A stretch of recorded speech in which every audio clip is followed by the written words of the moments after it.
I'll start off. Bernard Raymond came in this morning with symptoms, so he'll be placed in concussion protocol.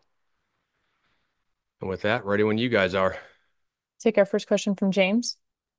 Shane, we just talked to Ryan and EJ about this, but Ryan said he had a conversation with AR about subbing himself out.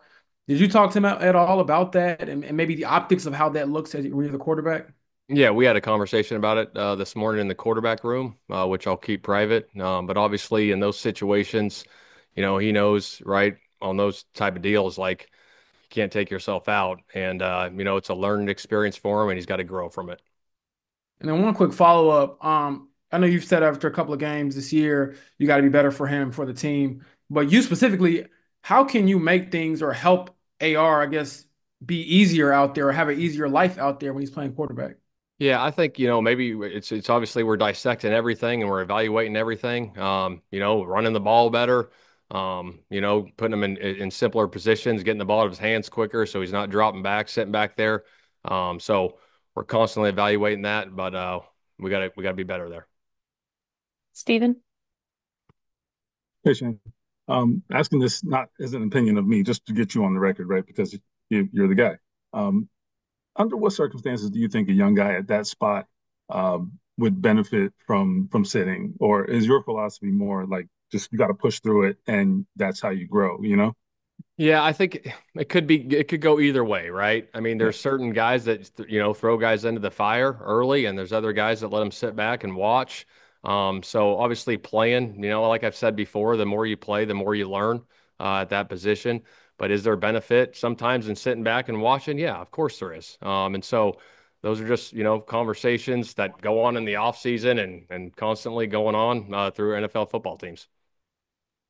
Greg. Yes, sir. Shane, I'm going to have two for you, so don't want to jump in too quick. First one is there's keeping the defense guessing with play calls. There's doing what you keep saying you want to do, which is being better for Anthony. There's a line there. I realize that. Do you think yesterday you were on the right side of that line, On the right side of it. the correct side of it? Like you can keep the defense guessing, or you can just try to make it easy on Anthony. And I'm wondering if are you leaning the right way? Yeah, I mean, we're trying like crazy. You know what I mean? I'm always trying to constantly put them in the best positions as best as I possibly can, and sometimes it works out, Greg, and sometimes it doesn't. Obviously, we want to be productive when we're out on that football field, and we want to score points and move the football and be efficient on third down. And we're constantly working through that process. Okay, and then I guess a combo question is 34 seconds left in the half, results driven league, but your quarterback's 2 for 14 and you're on your 12. Mm-hmm. So double question, not related. In real time, I'm like, why are you doing that? So can you please why'd you do that? And then second is Anthony starting Sunday? Right now in that situation, it was a minute left. They had all three timeouts. And so we started off with a run, see if we could pop it there, get some yardage, and we did. So we said, hey, let's kind of be aggressive a little bit and go for it. And obviously we, didn't convert the second down pass. And then it was third down there on that situation. And then we thought we could get a play there and complete a pass, and it didn't work out. Is he starting Sunday? We are evaluating everything. Nate. Shane, it feels like when you guys have gone to some of the more design runs for Anthony, it's been more in the second half. Is there, uh, with that conversation, I mean, how much of it is trying to keep some of these hits off and keep the risk away from him versus, putting him in positions where he can win with his legs? Because yesterday he talked about how, he thinks he can run, as well as anybody who's not Lamar Jackson. Yeah, Nate, I think it goes back to like when we have these quarterback runs, right? We're reading the guy, and sometimes it dictates whether he, keeps the ball or hands it off to JT. So there is a balance there. And sometimes he might have more design runs if they give him the read. If not, we're going to hand the ball off. And then obviously we can get under center and hand the ball off like we did to JT, to start the third quarter there. So we work through those things. Dominic. Yeah, Shane, what would you say is the identity of this team right now, or offense, defense, however you want to answer that? I think the identity right now at this moment is our resilience and our toughness. We've been in one score games every game this year, and our guys keep fighting like crazy, and there's never any quit in this team. So I would say that. JJ? Shane, at 4-4, kind of the halfway point of the season, what sort of was your message to the team today, just in regards to, Houston being 2 up in the division, but still quite a bit of opportunity left ahead?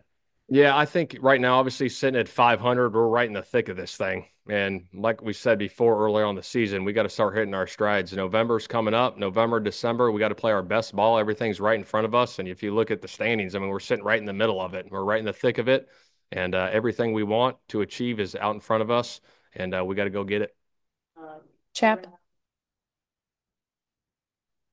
Hey, Coach. Two things. Again, at the end of the things didn't go well at the end of the first half. Anthony's 2 of 15. Was there discussion at halftime about going to Joe or not? No, there wasn't. But I don't want to read too much into what you said, but when you said you're evaluating everything on him starting Sunday, is there a question that he starts Sunday in Minnesota? Like I said, we're evaluating everything, not just the quarterback, everything. Like we all got to be better. I mean, we're sitting at 500. And, I think, looking back at what we've done, there's a whole bunch of areas that we can improve on.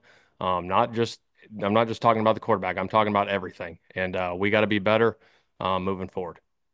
Thank you. Do a couple more here. Go, Kevin. Shane, when you say evaluate everything, any questions about you as a play caller? Right now, I'll still be the play caller.